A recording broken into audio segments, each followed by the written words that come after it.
باب الوضوء من النوم، یہ باب ہے نیند سے وضو کرنا۔ یہاں امام بخاری رحمۃ اللہ علیہ نے باب تو قائم کیا نیند سے وضو کرنا، لیکن شراح نے سوالیہ نشان لگا دیا هل یجب ام یستحب۔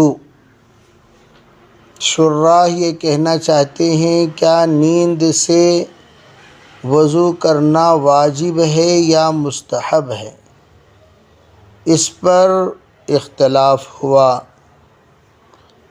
اوزاعی کے نزدیک مطلقاً نوم ناقض وضو ہے، خواہ وہ قلیل ہو یا کثیر ہو۔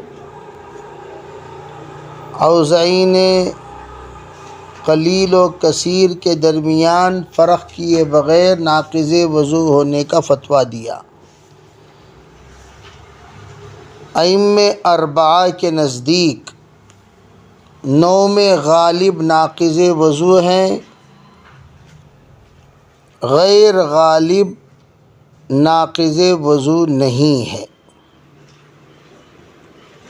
یہ رہی بات ائمہ اربعہ کے درمیان اوزاعی کا اختلاف۔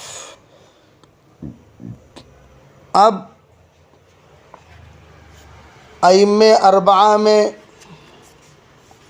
نوم غالب کا معیار کیا ہے، اس پر اختلاف ہو گیا۔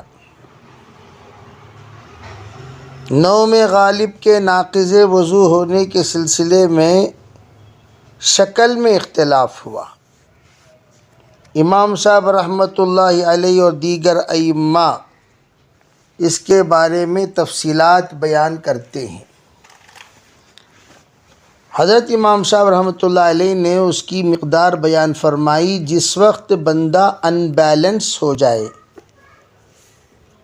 جب ان بیلنس ہو جائے تو سمجھ جانا چاہیے کہ اس کا وضو ٹوٹ گیا، جس کو کہتے ہیں کہ اگر بیلنس کھو جائے، اس کا مقعد مقر سے اٹھ جائے تو ناقض وضو ہونے کے سلسلے میں فتویٰ دیا جائے گا۔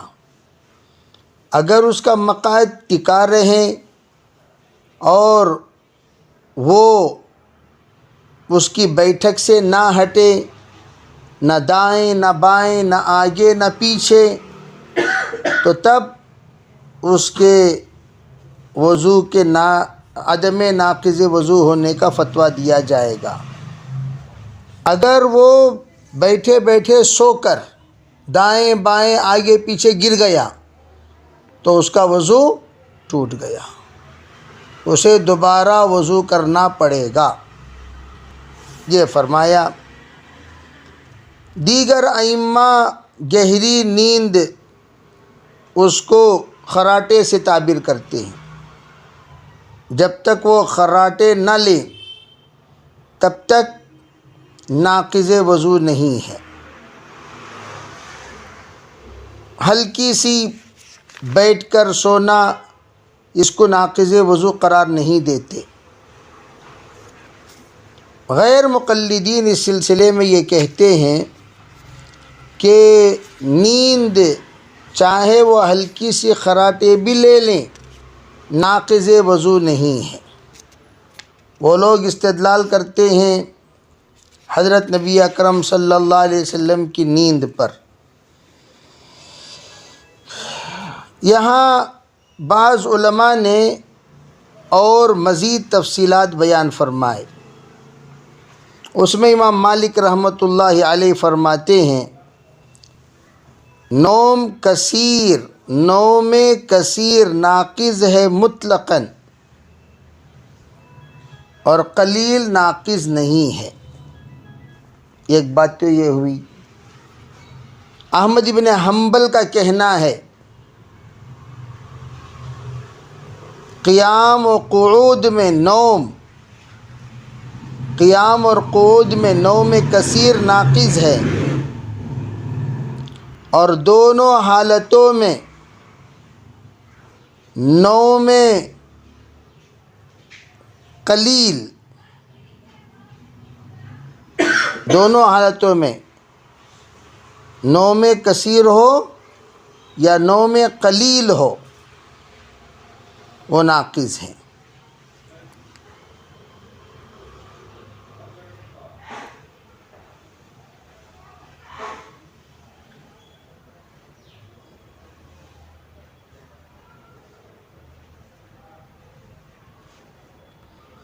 ربی قیام اور قعود میں رہے تو نوم کثیر ناقض وضو ہے، اس کے علاوہ کے حالتوں میں مطلقاً نوم ناقض وضو ہے۔ یہ کہتے ہیں کون؟ امام احمد بن حنبل۔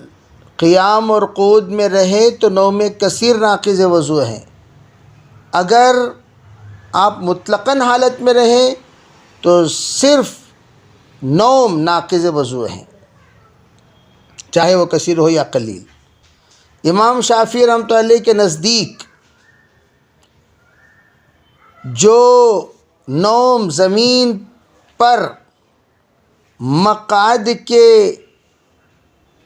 ہٹنے اور ہٹانے کا سبب بنے،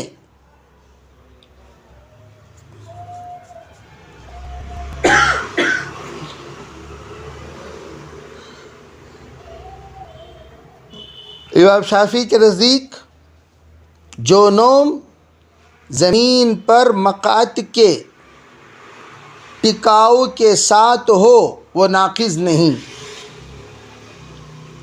ہٹ جائے تو ایسے موقع پر وہ ناقض ہے۔ باقی تمام حالتوں میں اگر زمین پر آپ بیٹھے ہوئے ہیں، آپ کا مقعد بالکل ٹکا ہوا ہے، ہٹا نہیں، ہلا نہیں، جھکا نہیں، ڈھلا نہیں، تو وہ ناقض وضو نہیں ہے۔ اگر وہ مقعد ہٹ گیا تو ناقض وضو ہے، بقیہ تمام حالتوں کی نیند ناقض ہے۔ امام ابو حنیفہ رحمۃ اللہ علیہ کے نزدیک حیت صلاۃ میں کسی بھی حیت پر بندہ سو جائے تو وہ ناقض نہیں۔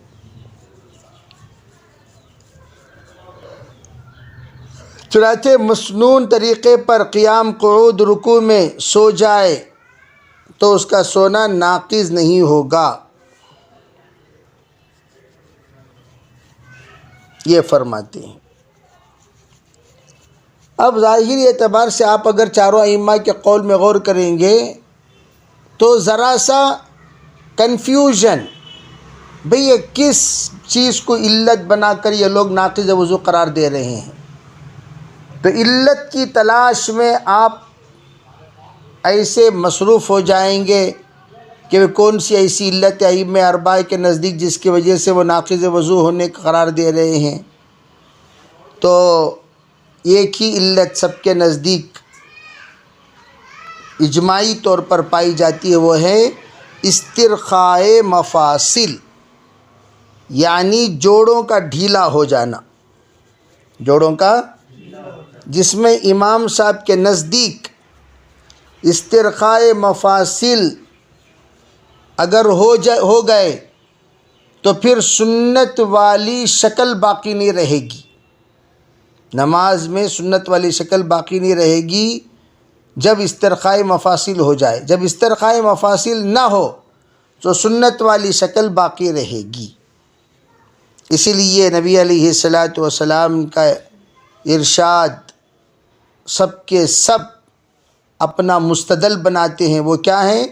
انما الوضوء علی من نام مضطجعا، وضو تو وہ شخص کرے گا جو لیٹ کر سویا ہو، فَإِنَّهُ إِذَا اسْتَجَعَ، اس لیے کہ جب کوئی بندہ لیٹ کر سوتا ہے، استرخت مفاصلہ، اس کے تمام جوڑ جدا جدا ہو جاتے ہیں، جدا ہونے کے بعد وہاں سے ہوا نکلتی ہے اور ہوا نکل کر اپنے لیے مخرج تلاش کرتی ہے، اور اس کے لیے مخرج وہ مخرج ہے جہاں سے کوئی بھی چیز نکلنے سے وضو ٹوٹ جاتا ہے۔ یہ ہے اصل میں یہ روایت جس کو حضرت ابو داود نے نقل فرمایا، یہ تفصیلات لکھا ہے فقہا نے۔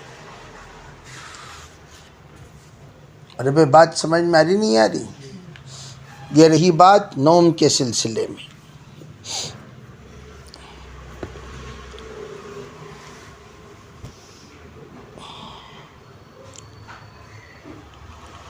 چنانچہ روایت امام بخاری نے نقل فرمائی وہ یہ کہ من لم یرا من النعستی او نعستین او الخفقہ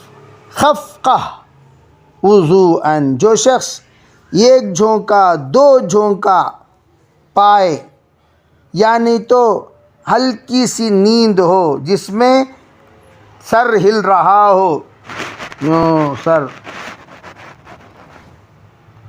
جب تک اس طرح کی غنودگی محسوس نہ ہو اس وقت تک فرمایا من لم یر من النعسۃ والنعستین او الخفقہ وضوءا، اس پر وضو نہیں ہے جو اونگ نہ دیکھے، جھکاؤ نہ دیکھے، تب تک وہ اپنے وضو نہ کرے۔ یہ آ کر امام بخاری کیا بتانا چاہتے ہیں؟ وہ شخص جو اس میں وضو کی رائے ہی نہیں رکھتا، اس کے بارے میں یہ باب باندھا گیا ہے۔ بعض لوگوں نے اس کو باب باندھ دیا، من لم یرا من النعستی کو کیا باندھ دیا؟ باب من لم یرا، اس طریقے سے اس کو باب باندھ دیا۔ الغرض حدیث نقل فرمائی کہ عائشہ صدیقہ رضی اللہ تعالیٰ عنہ فرماتی ہیں کہ آپ نے فرمایا جب تم میں سے کوئی اونگے وہ نماز کی حالت میں ہو تو فلیرقد، اس کو چاہیے کہ بیٹھ جایا کرے، حتیٰ یہاں تک کہ اس سے نیند چلی جائے، اس لیے کہ فإن أحدكم إذا صلى وهو ناعس، اگر کوئی نماز پڑھے اونگتے ہوئے، وہ نہیں جانتا لعلہ یستغفر فیسب نفسہ، وہ استغفار کر رہا ہے یا اپنے لیے بددعا کر رہا ہے، اپنے لیے بددعا کر رہا ہے، برا بھلا کہہ رہا ہے، وہ اسے خود معلوم نہیں ہوتا۔ وہ استغفار کرنا چاہے گا اور لیکن اپنے آپ کو گالی دے جائے گا۔ آگے کی روایت میں فرمایا اذا نعس فی صلاتی فلینم، اگر کوئی کسی کو نماز میں نیند آئے تو سو جائے، یہاں تک کہ اتنا ہوش اس کی باقی رہے کہ وہ کیا کہہ رہا ہے کیا نہیں کہہ رہا ہے اسے خود پتہ چلے۔ اس کو چاہیے کہ اس طریقے سے اونگ وغیرہ آئے تو وہ سو جایا کرے، آرام کر لیا کرے۔ اس لیے فرمایا کہ کیا بول رہے ہیں کیا نہیں بول رہے ہیں، اگر آپ آرام نہیں کریں گے تو کیسے پتہ چلے گا؟ آپ کو پتہ چلے گا اسی وقت آپ کو نیند آ رہی ہے تو فوراً سو جائیں، ورنہ آپ دعا کر رہے ہیں، بد دعا کر رہے ہیں، استغفار کر رہے ہیں یا اعتراض کر رہے ہیں، کچھ پتہ نہیں چلے گا کیا کر رہے ہیں۔ اس لیے اللہ کے رسول علیہ السلام نے سونے کو کہہ دیا۔ یہ اس وقت ہے جب نفل نماز کو ادا کرے اور نفل نمازوں میں وہ اہتمام کرے لمبی قراتوں کا، لیکن اسے پریشانی لاحق ہو جائے تو اسے سو جانا چاہیے، تاکہ نماز کے اوراد و وظائف اذکار میں تلاوت میں کسی طرح کی غیر شرعی بات اس کی زبان سے نہ نکل جائے۔